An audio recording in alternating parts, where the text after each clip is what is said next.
আমরা গতকালকে শুনেছিলাম একটু মিসম্যানেজমেন্টের কথা, কিন্তু আসলে মিসম্যানেজমেন্টটা দেখার জন্য মাননীয় প্রধানমন্ত্রী রাত্রে আমাদের সংসদ শেষ হওয়ার পরে তিনি আমাকে নির্দেশ দেন যে আপনি নিজে গিয়ে দেখবেন এই অব্যবস্থাপনার কথাটি ঠিক রয়েছে কিনা।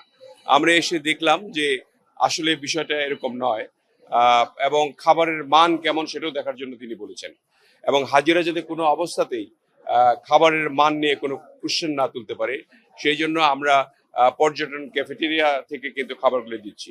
খাবারের দাম সম্বন্ধে একটা কথা ছিল যে দাম খাবারের বেশি, এটা 140 টাকা প্রথম দিকে নির্ধারণ করা হয়েছিল। আমরা প্রথম দিনেই যখন হাজি ক্যাম্প পরিদর্শন করা হলো এবং হাজিদের প্রথম ফ্লাইটে আমরা উড্ডয়নের জন্য আমরা সিওপ করলাম, তখন আমরা এটাকে তাৎক্ষণিকভাবে 20 টাকা কমিয়ে দিয়েছিলাম। গতকালকে রাতে মাননীয় প্রধানমন্ত্রী, আজকে তিনি বগুড়ায় আছেন, আমাকে নির্দেশ দিয়েছেন যে আপনি হাজি ক্যাম্পে যাবেন, দেখবেন, এবং এটা যাতে কোনো অবস্থাতেই মাননীয় হাজিদের 100 টাকার বেশি যাতে খরচ না হয় সকালবেলার নাস্তাটা।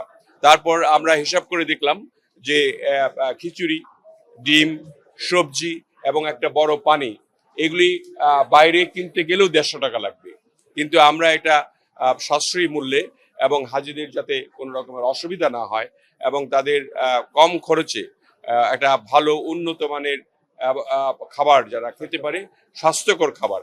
আমি নিজে ক্যাফেটেরিয়াগুলো ঘুরে দেখলাম যে ক্লিননেস, তাদের যে হাইজেনিক, এটাকে দেখার জন্য মূলত আমি ক্যাফেটেরিয়াতে ঢুকেছিলাম। আমার মনে হয় যে পুরোপুরি হাইজিন অবস্থায় খাবারগুলি দেওয়া হচ্ছে। গরম খিচুড়ি, ডিম, পানি, সবজি সব মিলিয়ে হাজি সাহেবরাও ওনারা খুশি যে 100 টাকায় এই খাবার এটা সুলভ মূল্যেই বলা চলে। সেই জন্য আমি আজকে এসে নিজে পরিদর্শন করে গেলাম।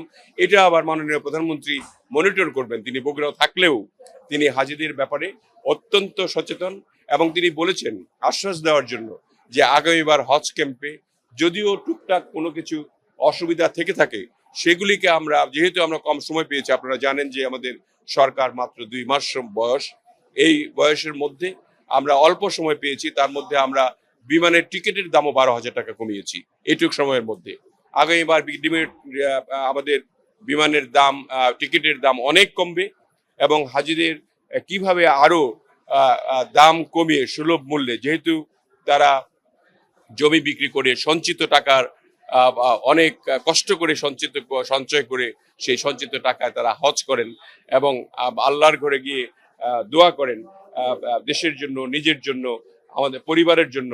আমরা সেই জন্য আমরা চেষ্টা করব আগামীবার থেকে হজ যাত্রীদের যাতে আরো সুন্দর ব্যবস্থাপনাটা হয়। জি, আমি পর্যবেক্ষণ করছি আমাদের যা যা অসুবিধা এবার আছে সেগুলিকে আমরা নোট ডাউন করব, এবং আগামীবার যাতে যে বসার জায়গা, আপনার থাকার জায়গা, এবং কিছু জায়গায় আরো গরম যদি থাকে সেটাকে আরো একটু ঠান্ডা করার জন্য কোনো ব্যবস্থা করা, কুলিং সিস্টেম করা, এগুলি নিয়ে আমরা ব্যবস্থা গ্রহণ করব, যাতে করে সম্মানিত হাজিগণ আর এই বিড়ম্বনায় যাতে না পড়ে, যে বিড়ম্বনাগুলি বিগত 20 বছর থেকে পড়ে আছে। আপনারা শুনে খুশি হবেন যে এবার কিন্তু হাজিরা প্রথম আপনার নুসুক কার্ড মানে আপনার আইডেন্টিটি কার্ড, এটা সৌদি আরবে যাওয়ার পরে তারপরে 8-9 ঘন্টা লাগতো একটা হাজিরাটা পেতে, অনেক বিড়ম্বনা হতো। এখন এখানে আপনার ইমিগ্রেশন হচ্ছে, এবং নুসুক কার্ডটাও আমরা সৌদি আরবের সঙ্গে কথা বলে, এই আমাদের নতুন সরকার কথা বলে নুসুক কার্ডটা আমরা বাংলাদেশে নিয়ে এসেছি। হাজিদেরকে নুসুক কার্ড দিয়েছি, তারা নুসুক কার্ডটা ঝুলিয়ে যাচ্ছে, তারা শুধু ওখানে নামবে এবং তারা হোটেলে যাবে। তাদের যে লাগেজগুলি সেগুলিও আমাদের বিমান কর্মকর্তাদের দিয়ে সেখানে পৌঁছানোর জন্য ব্যবস্থা করা হয়েছে।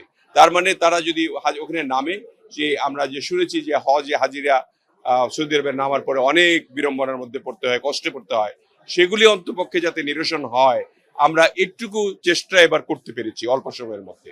মধ্যবিত্তের নাগালের ভিতরে যাতে থাকে সেই ব্যবস্থা ইনশাল্লাহ আগামীবার হজে আমরা করব। এইবার কিন্তু আমাদের সিটের অপ্রতুলতা নাই, এবং জেনে খুশি হবেন যে আমাদের নতুন সরকার এসে প্রত্যেকবার কিন্তু আমাদের ফ্লাইটগুলো রেখেও আপনার ফ্লাইট চার্টার করা হতো।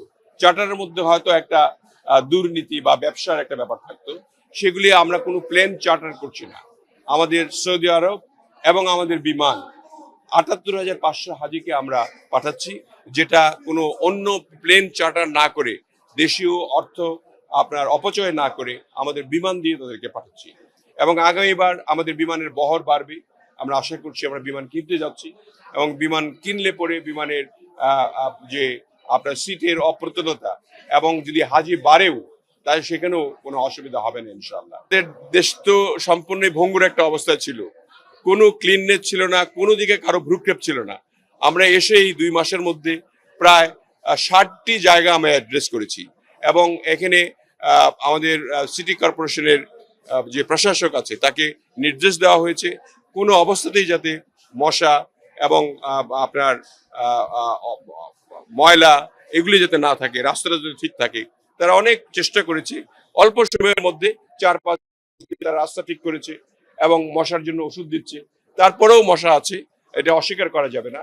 আমাদের এই অব্যবস্থাপনাগুলি এই হজ ক্যাম্পে যেটা আছে আমরা এবার দেখলাম এবং কিছুটা সারার চেষ্টা করলাম, আগামীবার সম্পূর্ণরূপে সারার আশ্বাস আমরা দিতে পারি। এটা তো হাজিদের অলরেডি ডিক্লেয়ার্ড যে তাদের আগে 1,67,000 টাকা দেওয়া লাগতো আপনার হজের বিমানের ভাড়া, এটা আমরা 1,54,000 টাকা আমরা দিচ্ছি এবার।